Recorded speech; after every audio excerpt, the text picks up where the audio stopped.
Salut à tous, c'est Dani, on se retrouve aujourd'hui pour une vidéo sur Pokémon épée où j'ai décidé de vous faire une petite présentation d'une équipe que j'aime assez bien, qui est ma team Tempête Sable. Donc Sand pour ceux qui sont plus sur les termes anglais de la stratégie. Donc pour les teams Sand, j'ai décidé de mettre Hippodocus comme poseur de Pidgerock avec le set... je ne reviens plus sur le nom. Paresse, séisme, piège de roc et hurlement pour ceux qui décideraient de se placer dessus. J'ai aussi un Minotaur, donc qui est Ben Sable, avec le banc de choix, et où j'ai décidé de jouer séisme, tête de fer, éboulement, et direct toxique. Direct toxique pour avoir un petit coverage quand même de type poison, qui est parfois utile face à certains types plantes, que je n'ai pas d'attaque de faiblesse. Donc parfois ça peut être utile, surtout sur un bandeau au choix, c'est comme si j'avais le stab dessus. Donc voilà. Nous avons aussi, alors Curem, j'ai décidé de le mettre pourquoi? Parce que je n'ai rien contre le type eau, et je n'ai rien contre le type plante à proprement dit. Donc je n'ai aucune résistance. Curem apporte cette résistance et en contrepartie, juste avec lyophilisation, excusez-moi j'ai le Joy-Con qui déconne, en contrepartie avec juste lyophilisation, je comble ces deux faiblesses, non seulement par Curem qui a la résistance, mais en plus qui a la faiblesse, enfin qui donne, en fait lyophilisation donne une faiblesse au type eau avec une attaque glace en fait. C'est pour ça que c'est une attaque très très utile. Je joue live fort pour pouvoir switcher mes moves. Mais j'hésite encore à le passer Choice Specs. Ça c'est encore à tester. Il faudrait que je teste sur des vrais joueurs. Donc le set, il est... Putain de Joy-Con. Oh voilà. Donc nous sommes sur du... Ok. Là ça devient chiant.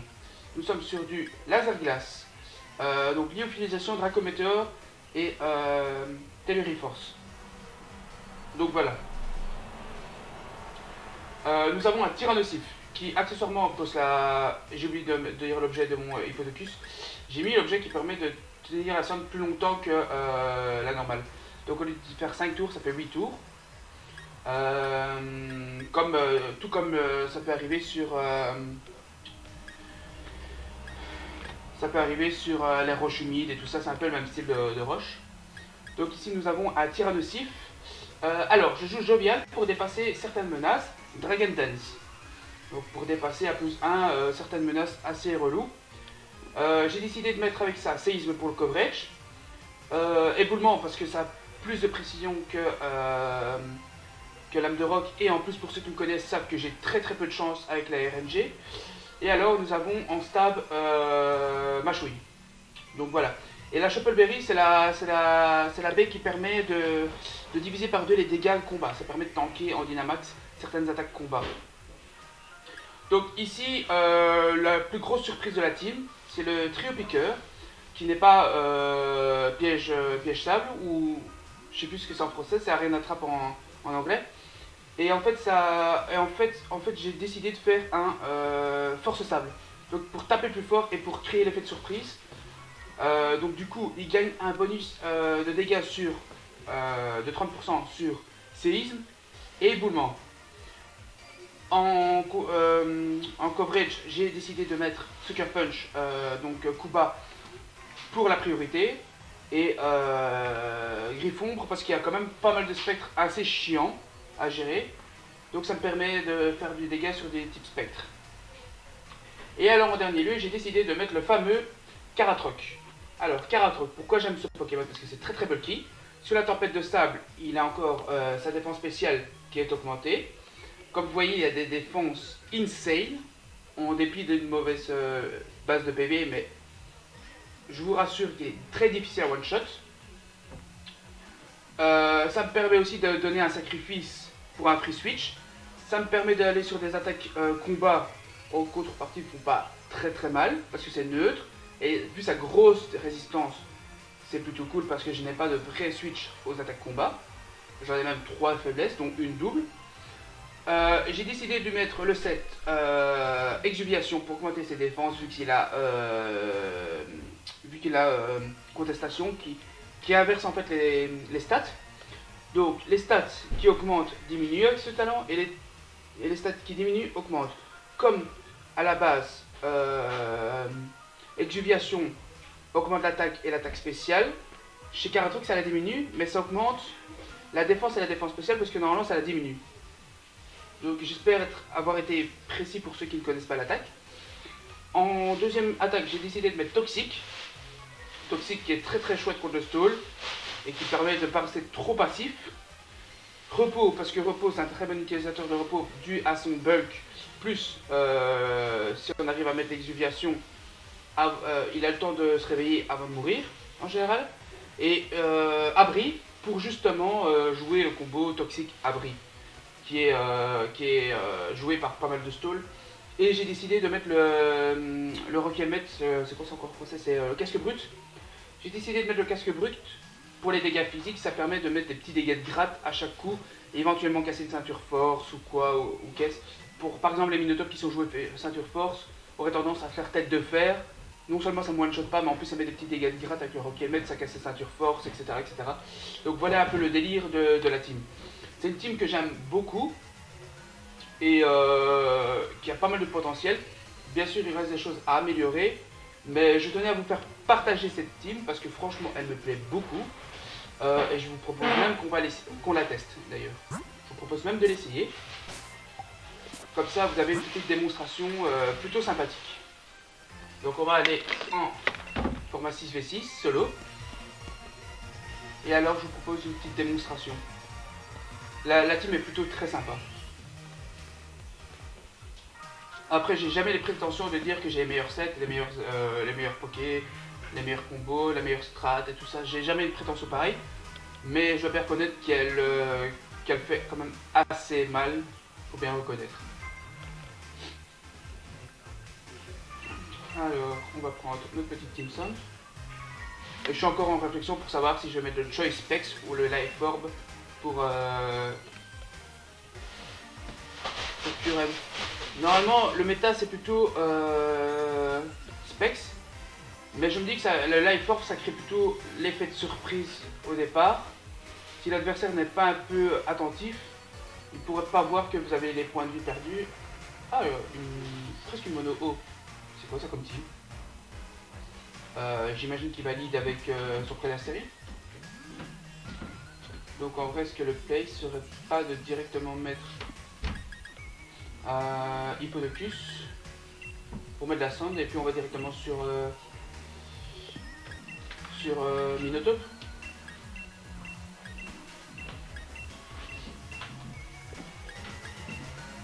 Et l'avantage du Life Orb, c'est que ça fonctionne en Dynamax. Vu qu'on est sur cartouche, le Dynamax n'est pas interdit. Donc je pense que la solution du Life Orb n'est pas mauvaise quoi. Je crois que je n'ai pas encore Dynamaxé ce Curem dans cette team. Tout simplement parce qu'en général le sweeper c'est plutôt Minotaur. Donc voilà. Et tout de suite pour le combat, on va voir comment ça va se dérouler. J'imagine le lead Prédastérie, parce qu'il me semblerait le plus logique. Ah, Jirachi. Ok. Jirachi accessoirement a accès à point glace, mais ne me tue pas. Parce que je suis max défense sur ce Hippodocus. Donc je propose qu'on voie le 7 en tapant directement. Est-ce qu'il a moyen d'enlever les jeux rock? Donc on va mettre plutôt les jeux rock en fait. Mon Joy-Con qui décide de verser sa tête. Ok, c'est un tête de fer.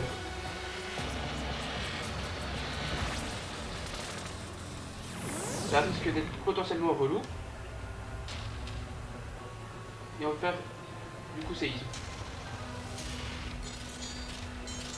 Pourquoi il joue tête de fer? Tout simplement parce que tête de fer a la propriété d'avoir 30% de flinch. Flinch c'est le fait d'apeurer comme là. Et grâce à son talent, Jirachi a possibilité de doubler cette possibilité là. Donc au lieu d'avoir 30%, c'est 60% chez Jirachi. Donc c'est un peu plus d'une chance sur deux. Donc potentiellement c'est très relou. Donc là nous sommes à 2 tours de sable. Non, 3 tours. Je vais regarder. On va regarder ça tout de suite. Ouais, on nous sommes à 3 tours. Je vais... Est-ce que je tente le Slacko? On va tenter le Slacko s'il ne me tue pas. S'il me flinche pas, on le fait. S'il me flinche... Ouais, ok. On va aller sur Karatron pour le Rocky Helmet. Justement, c'est ça que je disais qui était plutôt cool. Je suis faible, mais j'ai le Rocky Helmet. Donc il va prendre chaque fois des dégâts. Et c'est loin d'être négligeable. Parce que du coup, je peux me setup dessus. Ah, il switch aussi, ok. Pourquoi je n'en ai aucune idée. Quelle raison il a de... À part checker mon item, mais checker mon item, c'est pas ce qui est le plus important. Je ne sais pas en fait. Bon avantage de mon Karatroc sur son... Ah, il a les grosses bottes par contre, il a pas fait des pièges de route. Donc il a les grosses bottes. On va aller sur un toxique. Je vais aller sur un toxique. Je suis pas sûr qu'il va aller sur Jirachi.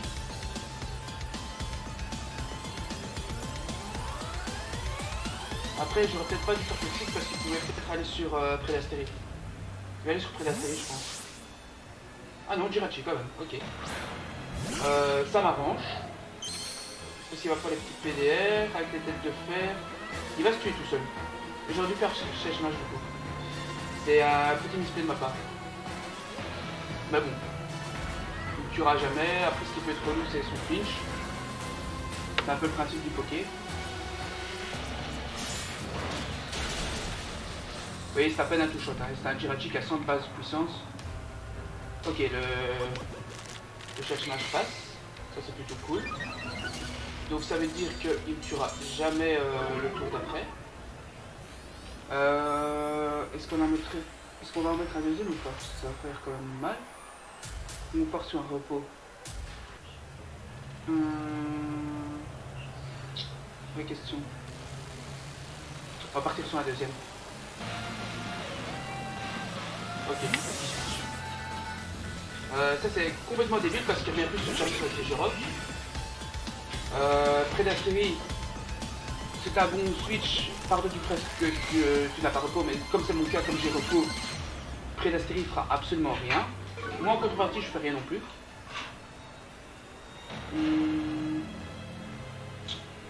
Donc là, le toxique il va être envoyé, c'est sûr et certain. Donc je vais partir sur Minotaur. Parce que là il va faire toxique et Minotaur est insensible au toxique.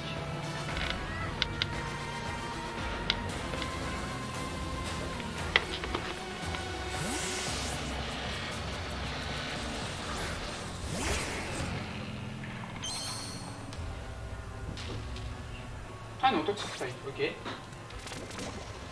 Potentiellement ça peut être chiant sur le long terme. Quoique mon sweeper principal ne les prend pas, donc d'un côté... La question c'est est-ce qu'il va rester dessus ou pas?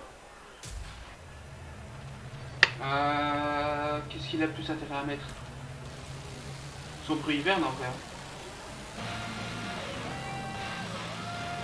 Son bruit hiverne a plus intérêt à revenir dessus. Donc est-ce que je forcerai pas en mettant mon tyrannosaure?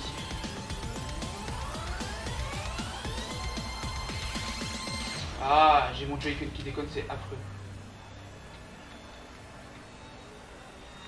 Je me plate. On va aller sur Tyrannosif. Histoire de mettre la tempête. On va prendre le poison, mais comme c'est que du niveau 1, c'est pas encore une catastrophe. Ça ira pas progressivement. Normalement, il devrait switcher sur tout l'hiver. C'est difficile de rester sur un Minotaur. Et il reste dessus. Il a porté ses couilles. Mais il peut plus me burn. Ça, c'est l'avantage. Donc ça me laisse la possibilité de me setup.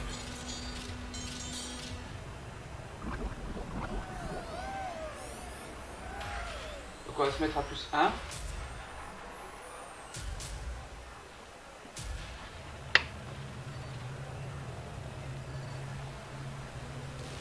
Moi j'aurais mis directement bruit hiverne.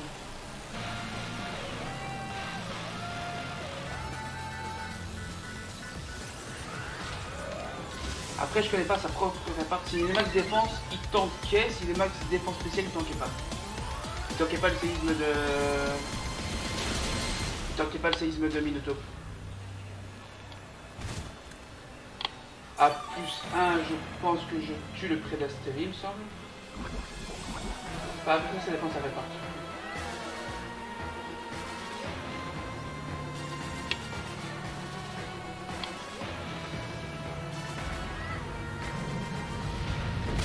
Non, je tue pas. Donc il a la veste en défense. Lui est noir, ok. De toute façon, au prochain tour, je tue. S'il y a soin, je tue pas. Il pourrait me stall avec soin en vrai. On va tenter le Earthquake, on va maintenir la pression, on va l'obliger à se soigner. Si vraiment il l'a. De toute façon je suis con, je suis plus rapide. Ok, c'est maintenant qu'il met son bruit hiverne.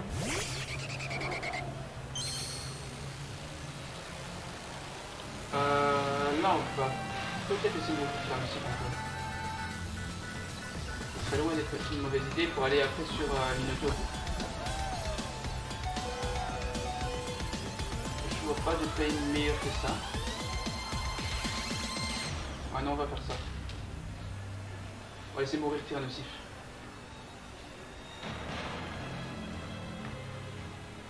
L'adversaire n'est pas mauvais. Hein. Il a juste porté ses couilles là tout à l'heure avec son Prédastérie.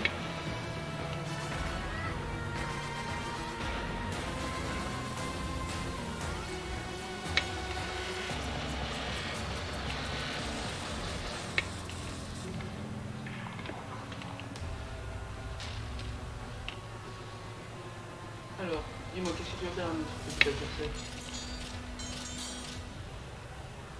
Il va retirer, ok. Pour mettre Prédastérie. Ah non, Jirachi. Jirachi qui va mourir. Par contre, j'ai pas compris, il aurait pu tout simplement terminer mon Tyrannosif avec son bruit hiverne. Ça, je trouve absolument pas le play.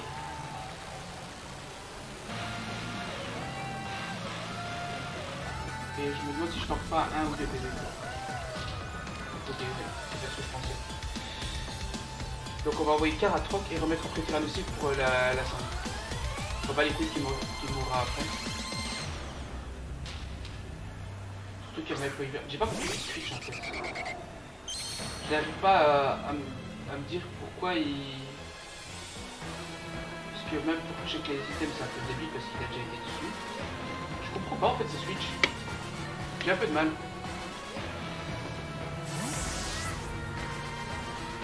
Surtout que les pics toxiques, nous ça nous dérange pas plus que ça vu qu'on a repos.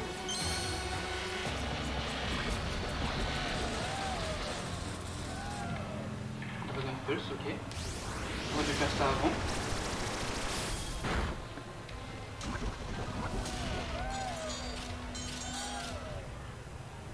Maintenant, on va envoyer Tyrannosif au casse-pipe.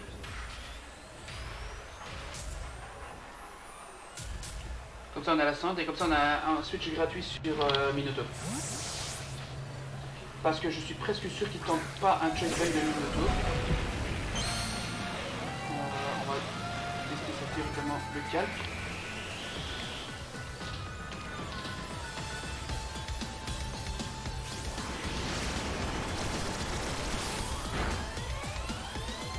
Déjà je comprends pas qu'on mette Dragon Pulse au lieu de Dragon Meteor.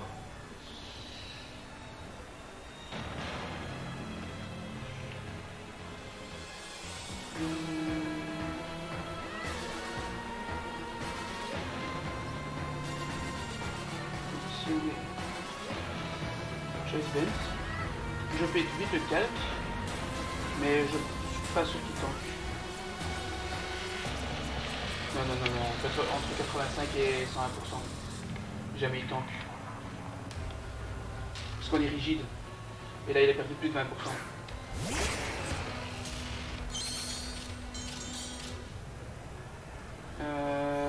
Et même éboulement, je pense que ça fera le temps.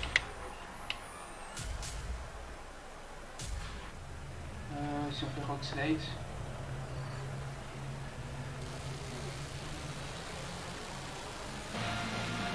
Rock Slide, ouais, non, ça tombe jamais de la vie. Donc je pense qu'on va partir plutôt sur un Rock Slide, surtout qu'il y a personne qui résiste.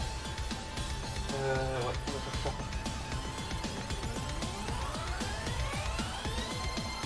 Il faudra même Dynamaxer et suivre toute sa team, je pense. Mais on va pas le faire maintenant.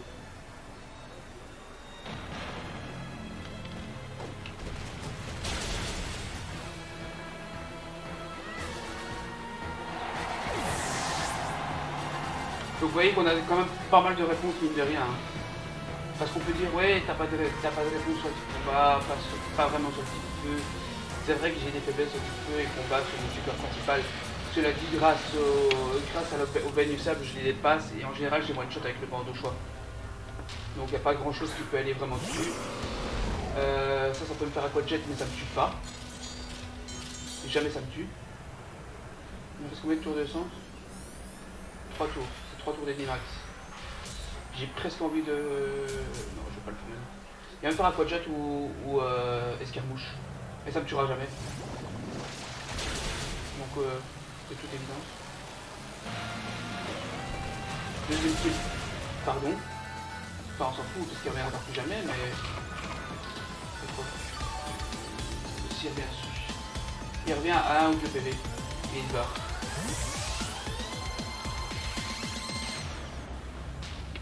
D'ailleurs, tant qu'on en parle, il y a Samouraï qui est vraiment hyper sous-estimé. Ça c'est un peu dommage aussi. Un Pokémon aussi cool que lui sous-estimé à ce point-là.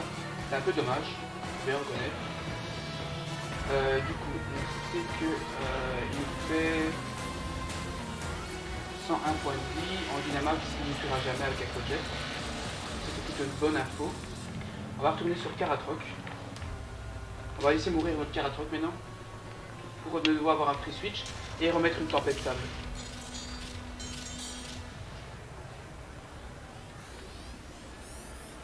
Parce que j'ai pas envie qu'un autre Pokémon prenne genre un toxique ou quoi. J'ai pas envie d'être empoisonné gratos. En fait, de manière gratos ou brûlé. Parce que là il va faire scalp, c'est presque sûr. Parce qu'il sait que je suis pas avec Rockslide. Ah, c'est pas vrai. Ça c'est un peu relou ça. Donc j'aurais dû faire Rockslide ici. C'est deux Rockslide de tuer.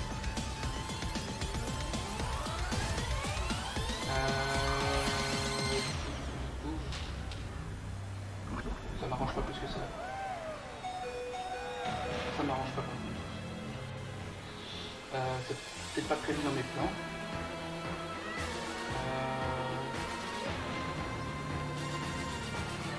De toute façon il me tue. Avec step 8 donc dans les deux cas. On va faire un repos comme.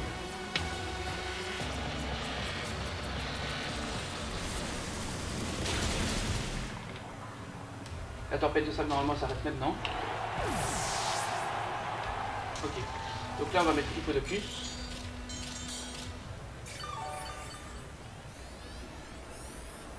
Et on va taper avec Hippodocus. Ou alors on met Curem. Ça fait combien Curem sur... J'ai pas porté lesquels. Toxa.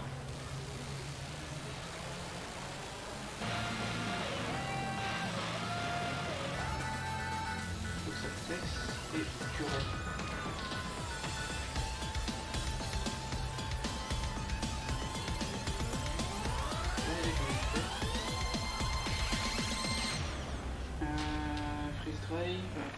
Entre 71.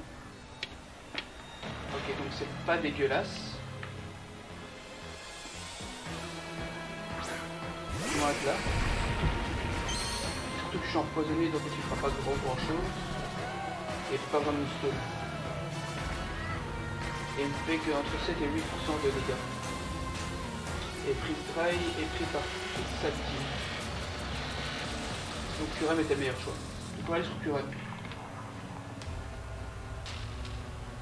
Donc vous voyez que Curem est très utile dans cette team là aussi. C'est tout à fait le genre de game où on va pouvoir le voir en action. qu'on pourrait penser que ce soit bizarre de mettre un Kuram dans une Sun Team. Mais ici, comme vous voyez, ça permet de passer des menaces comme on a actuellement, quoi. Et est-ce qu'avec le spec je vais le tuer? Je pense pas. Il y a une assez grosse différence entre les deux. Je regarde. S'il était specs.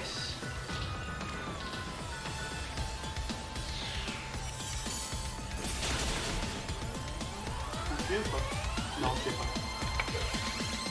Ok, il va essayer de... Il va essayer de...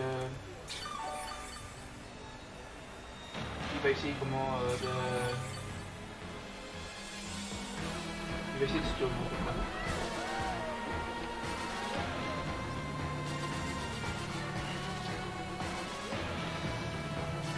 Du coup on va continuer avec Freeze Drive.